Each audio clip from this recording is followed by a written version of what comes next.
নমস্কার, ওরুস কিচেনোলজিতে সবাইকে আবার স্বাগত জানাচ্ছি।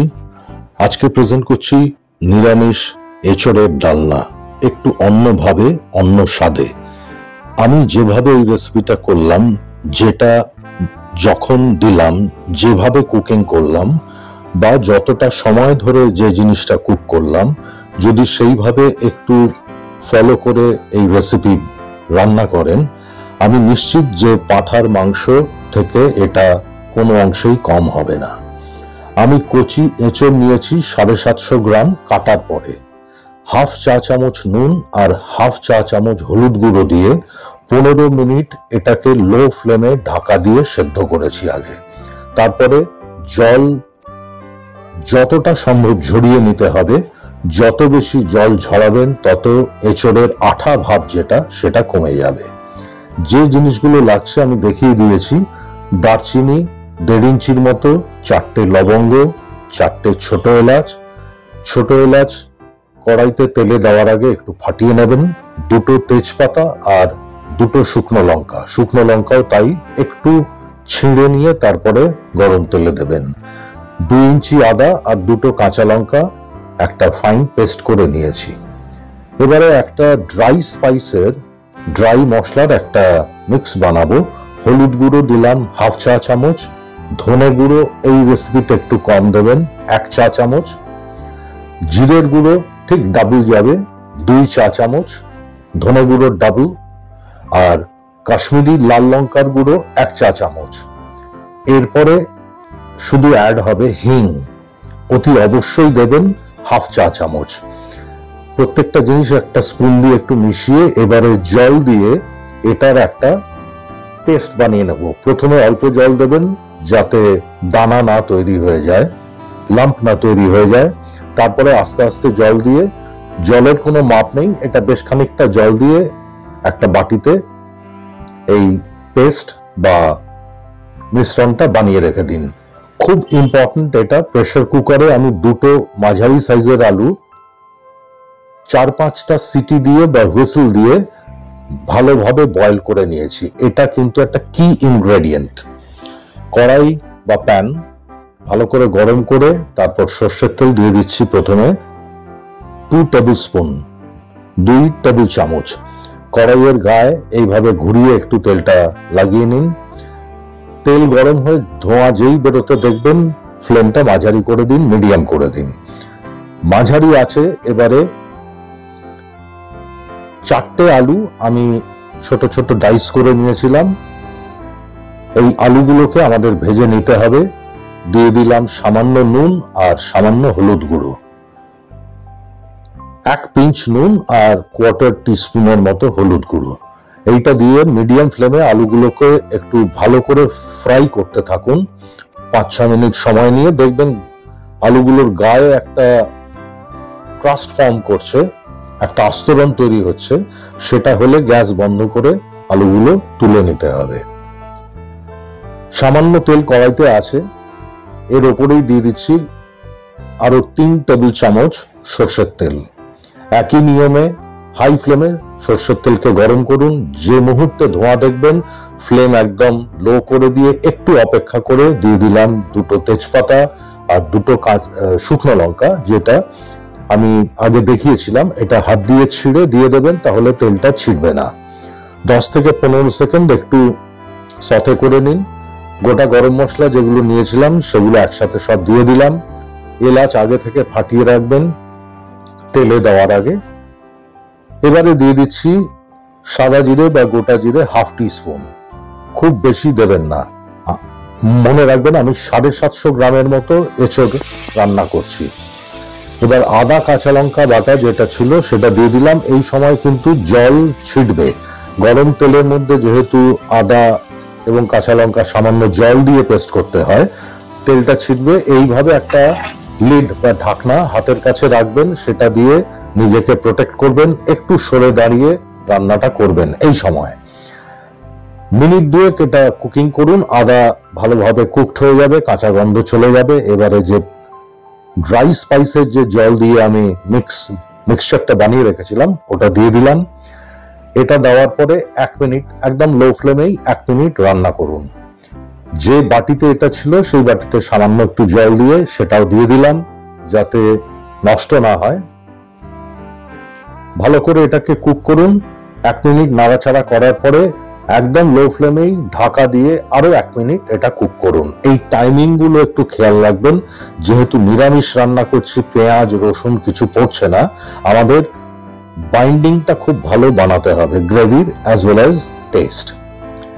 1 মিনিট বাদে দেখুন তেল রিলিজ হয়ে গেছে যা যা দিয়েছি তার থেকে। এবারে 2টো টমেটো আমি স্লাইস করে দিচ্ছি। এই রেসিপির ক্ষেত্রে আমি প্রেফার করব টমেটো যাতে পেস্ট না দেওয়া হয়, স্লাইস করে দিলে ফাইনালি যখন রান্নাটা হয়ে যাবে তখন অপূর্ব একটা বাইট, খুব হালকা বাইট একটা এঁচোড়ের সাথে পাবেন। টমেটোটা খুব ভালো করে কুক করতে হবে, ঢাকা দিয়ে 5 মিনিট রান্না করুন। একটু নুন দিয়ে দিয়েছিলাম যাতে তাড়াতাড়ি সফট হয়ে যায় টমেটো। দেখুন অ্যাবসলিউটলি খুব সুন্দরভাবে তেল ভেসে উঠেছে এবং পুরো জিনিসটা কড়াইতে এখন যা আছে সেটা একটু দানা দানা, একটু গ্রেনি হয়ে গেছে। এই দুটোই কিন্তু ইন্ডিকেশন যে কোনো সময় এই মশলা কুক করার ক্ষেত্রে যে মশলাটা প্রপারলি কুকড হলো কিনা। গ্যাস অফ, গ্যাস বন্ধ করে দিয়ে 1 মিনিট অপেক্ষা করুন। আমি 2 টেবিল চামচ টক দই নিয়ে ভালো করে ফেটিয়ে নিয়েছি। গ্যাস অফ অবস্থাতে দইটা দিয়ে দিন। সামান্য একটু জল দইয়ের বাটিতে দিয়ে সেটাও অ্যাড করে দিলাম। এবারে 1 মিনিট খুব ভালো করে এটা নাড়তে থাকুন কন্টিনিউয়াসলি, গ্যাস কিন্তু অন করবেন না। গ্যাস অফ অবস্থাতে 1 মিনিট ভালো করে নাড়তে হবে। এরপরে গ্যাসটা চালু করে দিয়ে ফ্লেম একদম হাই করে দিন। টক দই দিয়ে রান্নার ক্ষেত্রে এই ছোট্ট জিনিসটা, নিয়মটা একটু ফলো করবেন, যে কোনো রান্নায় খুব কাজে দেবে। দই একেবারেই ফাটবে না। দিয়ে দিলাম চিনি, নুন এগুলো পরে লাস্টে আমরা চেক করে নেব, যে যার স্বাদ মতো অ্যাডজাস্ট করবেন। এবারে একদম কম আঁচে ঢাকা দিয়ে আবার রান্নাটা করতে হবে, যাতে টমেটো আমাদের আগে বা মশলা আগে রান্না হয়ে গেছিল, এবার দইটাও যাতে প্রপারলি কুকড হয়ে যায়। এইবারে এই স্পেশাল টাচ, 2টো যে আলু সেদ্ধ করে রেখেছিলাম হাত দিয়ে এইভাবে ক্রাশ করে ভেঙে দিয়ে দিন।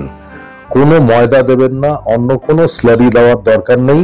এটা জাস্ট এই আলু দিয়ে করবেন, ইউনিক টেস্ট হবে। এই স্টেজেই আলুটা দেবেন, তাহলে আলুটা একটু মশলার সাথে খুব ভালোভাবে কুকড হয়ে যাবে, টেস্ট অনেকটা বেশি এনহান্সড হয়ে যাবে।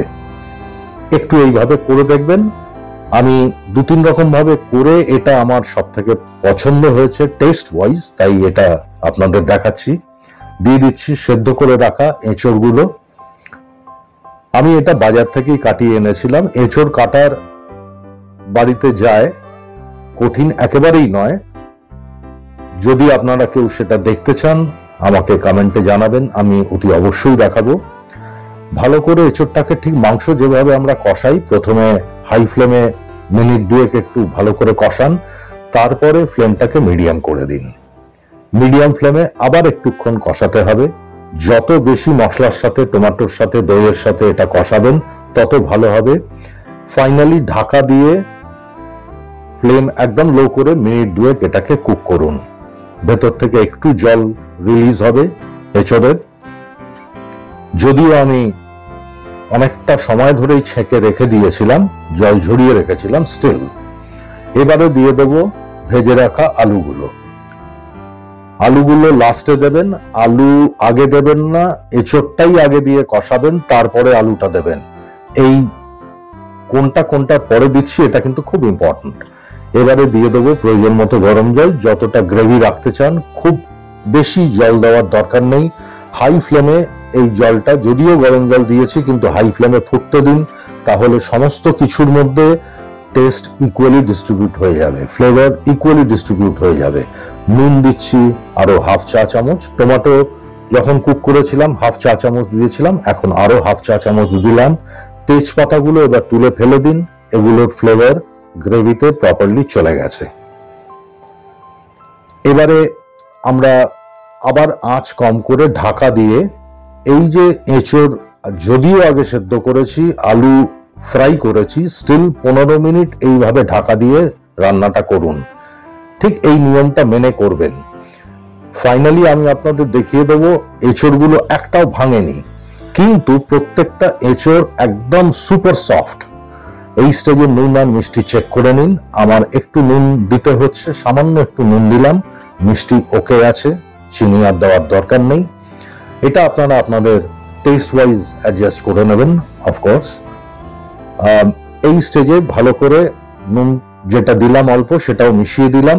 এবারে আমি আপনাদের দেখিয়ে দিচ্ছি এঁচড়টা কিরকম টেক্সচার হয়েছে। দেখুন, গোটা এঁচড় আমি একটা স্পুনে নিয়ে আরেকটা স্পুন দিয়ে সামান্য চাপ দিলাম, ভেঙে গেল।